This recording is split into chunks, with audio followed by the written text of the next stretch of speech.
everyone! We are here at Cdrrm in Tagum City. And we are here to conduct an emergency preparedness and safety management.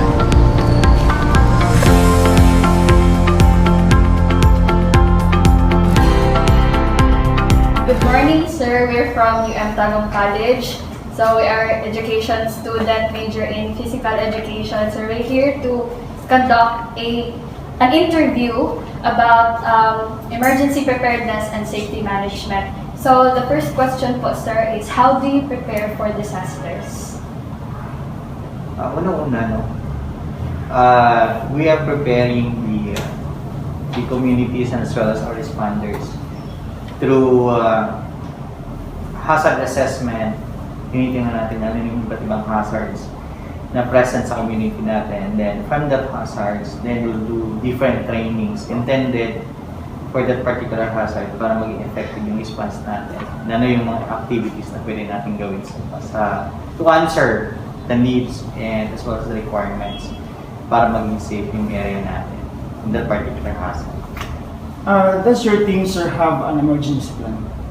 Yes, sir. Lahat po ng movement natin is in accordance doon sa hazard assessment na pinanap natin. And the training is specifically for the effectiveness ng disaster response. Because different hazards has different skills needed.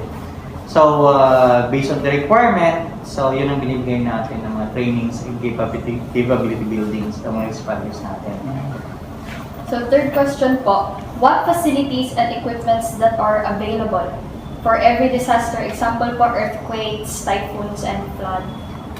Sa ating ngayon, sa Tagum City, particularly sa Tagum City Disaster Reduction Management, we acquired equipment intended and specifically for different hazards. Like sa flood, we have the different water assets, and we have rubber boats. We have also floating devices and other rescue materials needed for the flood rescue. And for the high angle rescue, we also acquired high angle equipment like the ropes, and we have different hardwares intended for the high angle rescue. For the collapsed structures, we have the different rescue equipment like lifting valves, and we have cutter spreader and other technical and specialized equipment intended for the different hazards.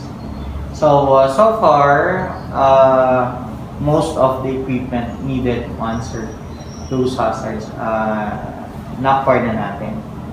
So sa ngayon, para maging effective yung response natin. So the fourth question, sir. Equipment sila as of the moment, sir. Is there any alternative materials that the team can utilize? So far, those minimal and basic equipment na i-procure naman natin. In terms of lacking of equipment, maybe more on doon sa heavy equipment. But for the minimal rescue, then we are readily available. We have readily available equipment. Lacking, wala masyado because we are preparing for that. Nakapag-acquire na tayo except sa mga heavy equipment. But they are readily available naman sa ating city engineering office and responder. So how many responders do you have po, sir? Here sa organic, we have more than 60 plus responders. But we have also volunteers coming from different organizations which are actively involving in disaster response.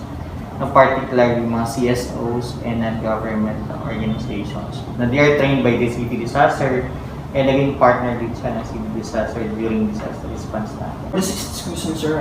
Are all the emergency personnel are properly trained? Yes, sir. Hindi ka po pwede na may deploy and hindi ka rin pwede na kulang-kulang ng training. Or else otherwise, magkakaroon tayo ng problema dun sa safety and as well as dun sa response, effectivity ng response natin. So, it is a requirement for being a responder na dapat you'll be trained and be very specific on what particular hazard. Pag hazard, pag sinabi natin flood, then they are trained on swift water rescue. floodwater rescue, basic swimming, and other search and rescue trainings. So what are some trainings your team is conducting as preparation for disaster response? We have lots of trainings sinakandak natin sa community. Sa community base, we have the disaster risk reduction management training. We are preparing the community how to respond during disaster.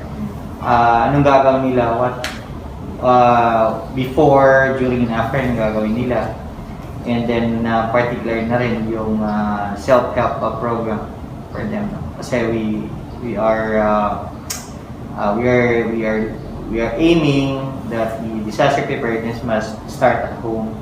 And then sa naman natin, no, sa responder natin, we have a regular training program for the enhancement ng skills. So yun ang thinking natin.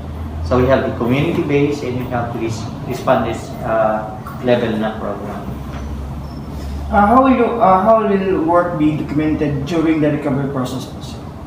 The documentation ng disaster response natin is not just only during the post-disaster, but before. We have the pre-disaster assessment, the during disaster assessment, then post-disaster assessment and documentation. Because that will be your basis of action. No? So yun ang pinipin natin. So all the phases ng disaster are documented nang sa maging effective ng response natin.